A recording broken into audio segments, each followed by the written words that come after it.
અંબાલાલભાઈ, અત્યાર સુધી વરસાદની બે પેટર્ન જોવા મળી.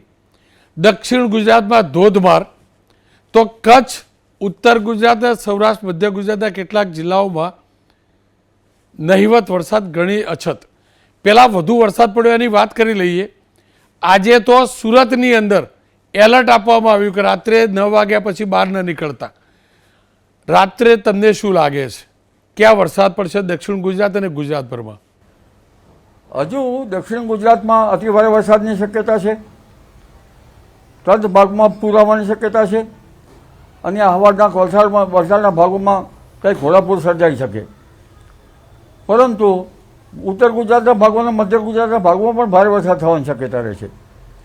કચ્છના ભાગોમાં વરસાદ ઓછો થવાની શક્યતા રહે છે, પરંતુ રાપરના ભાગો, ભચાઉના ભાગો, ગાંધીધામના ભાગો, આદિસરના ભાગો અને કંઈક અંશે થોડા ઘણા અંજારના ભાગોમાં, આ ભાગોમાં વરસાદ થવાની શક્યતા રહે છે.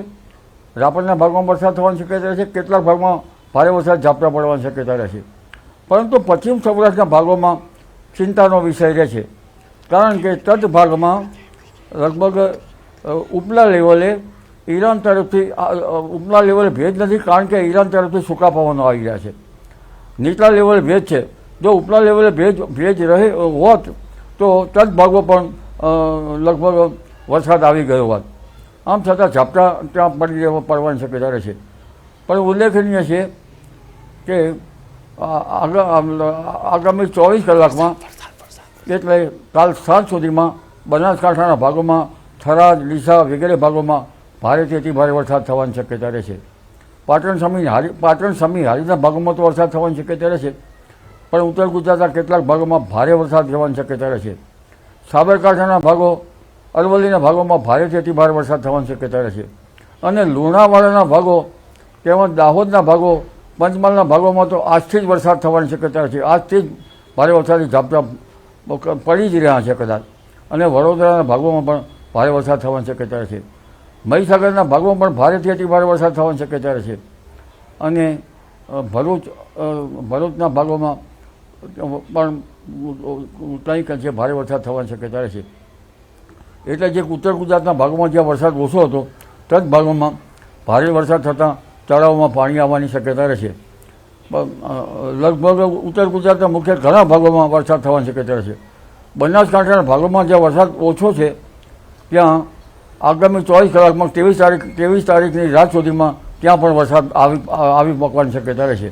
એટલે હવે ચિંતાનો વિષય લગભગ પશ્ચિમ સૌરાષ્ટ્રના ભાગો રહેવાની શક્યતા રહે છે. દક્ષિણ ગુજરાતના ભાગોમાં પણ કેટલા ભાગમાં ભારે વરસાદ થવાની શક્યતા રહે છે. રોનકભાઈ, અંબાલાલ કાકા, આપણું અમદાવાદ કોરું ધાકોર, અમદાવાદ શહેર જિલ્લા અને ગાંધીનગર શહેર જિલ્લામાં વરસાદની શક્યતા છે કે નહીં? આ ભાગોમાં ભારે વરસાદની શક્યતા છે. અમદાવાદના પૂર્વના કેટલાક ભાગમાં તો અતિ ભારે વરસાદની શક્યતા છે. વરસાદ લગભગ આજ રાતથી આવે અથવા તો તારીખ 23-24માંથી આવી જવાની શક્યતા રહે છે. જેમાં અમદાવાદના ભાગો વરસાદથી તરબોળ થવાની શક્યતા રહે છે. અમદાવાદના લગભગ માધ્યમનગર ટેકરાના ભાગો, ઓઢવના ભાગો, વસ્ત્રાલના ભાગો, અમરાઈવાડાના ભાગો, રામોલના ભાગો, આ ભાગોમાં સચરાચર વરસાદ થશે.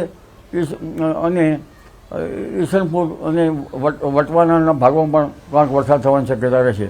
એટલે તદ ભાગોમાં ભારે વરસાદથી જનધનને હરકત આવી શકવાની શક્યતા રહે. આ ઉપરાંત બોપલના ભાગો અને સિંધુ ભવનના રોડ ઉપરના ભાગોમાં પણ ક્યાંક ભારે વરસાદની ઝાપટા પડવાની શક્યતા રહેશે. અમદાવાદના અંદરના ભાગોમાં પણ વરસાદ થવાની શક્યતા રહેશે. અત્યારે ભલે છાંટો વરસાદ ન હોય. અને ગાંધીનગરના ભાગોમાં પણ ભારે વરસાદ થવાની શક્યતા રહેશે. તારીખ 23મીની રાત અને 24થી 27 તારીખ સુધીમાં લગભગ ગુજરાતના મોટા ભાગના ભાગોમાં સચરાચર વરસાદ થવાની શક્યતા રહેશે. રોનકભાઈ, અંબાલાલ કાકા, સૌરાષ્ટ્રના કયા એવા જિલ્લા છે જે આજ રાતથી લઈ 24-48 કલાકમાં ત્યાં વરસાદ વરસશે અને કેવા પ્રકારનો હશે? લગભગ ભાવનગરના ભાગો, દક્ષિણ સૌરાષ્ટ્રના ભાગોમાં આજ રાતથી લઈને કાલ સવાર સુધીમાં તદ ભાગોમાં ભારે વરસાદ થવાની શક્યતા રહે છે. સૌરાષ્ટ્રના અન્ય ભાગોમાં વરસાદ થવાની શક્યતા રહે છે. પરંતુ પશ્ચિમ સૌરાષ્ટ્રના ભાગોમાં આપણે અગાઉની જેમ ઉપલા લેવલમાં ભેજનું પ્રમાણ ઓછું છે અને ઈરાનના ગરમ પવનો આવી ગયા છે. ત્યાંના કારણે ત્યાં કંઈ ચિંતા નહીં રહેશે, પણ ત્યાં પણ ઝાપટા તો પડશે. એટલે સૌરાષ્ટ્રના ભાગોમાં 1 ઇંચથી લઈને ક્યાંક હળવા વરસાદથી લઈને 3 ઇંચથી લઈને ક્યાંક 4 ઇંચ અને દક્ષિણ સૌરાષ્ટ્રના ભાગમાં વધુ વરસાદ થવાની પણ શક્યતા આગામી 48 કલાકમાં ગણી શકાય. અંબાલાલ કાકા જુઓ, કચ્છ, દ્વારકા આ બધા એવા જિલ્લા છે જ્યાં સરેરાશ કરતાં ઘણો ઓછો વરસાદ છે. રાજ્યની પણ અગાઉની સિઝનની આ તારીખની તુલનામાં જે સરેરાશ વરસાદ પડે એના કરતાં ઓછો વરસાદ પડ્યો છે. આપનું આકલન શું કહે છે? આગામી 2-3 દિવસનો વરસાદ જ્યાં સિઝનની વરસાદની કમી છે એ પૂરી કરી લેશે? ચિંતા તો દ્વારકાના ભાગોની છે, પોરબંદરના ભાગોની છે અને જામનગરના ભાગોમાં છે.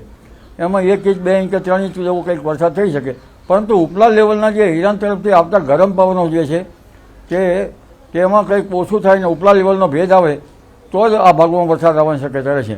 એટલે હવા જ્યારે સેચ્યુરેટેડ થઈ જશે અને ઈરાન તરફના સૂકા પવનોની ગતિવિધિ ઓછી થશે એ જ ભાગોમાં પણ લગભગ 27 તારીખ સુધીમાં વરસાદી ઝાપટા પડવાની શક્યતા રહેશે. એક અંતિમ સવાલ, આજ રાતથી લઈ આગામી 2 દિવસ સુધીમાં લોકોએ એલર્ટ રહેવું જોઈએ. પૂર એટલે કે જળબંબાકાર થાય એવો વરસાદ ક્યાં પડવાનું આકલન છે? ઉત્તર ગુજરાતના ભાગો, મધ્ય ગુજરાતના ભાગો, ખાસ કરીને પંચમહાલના ભાગો, દાહોદના ભાગો, લુણાવાડાના ભાગો, આ ભાગોમાં એલર્ટ રહેવાની શક્યતા છે. અને આગામી તમે કીધું દિવસમાં અમદાવાદના પૂર્વીય ભાગોમાં એલર્ટ રહેવાની શક્યતા છે. અને વડોદરાના કેટલાક ભાગોમાં, મહીસાગરના ભાગોમાં કંઈક ધ્યાન રાખવાની શક્યતા છે. પરંતુ દાહોદ, પંચમહાલ, લુણાવાડા ભાગોમાં લગભગ આગામી 24 કલાકમાં કે 48 કલાકમાં ત્યાં સાવચેત રહેવાની જરૂર છે.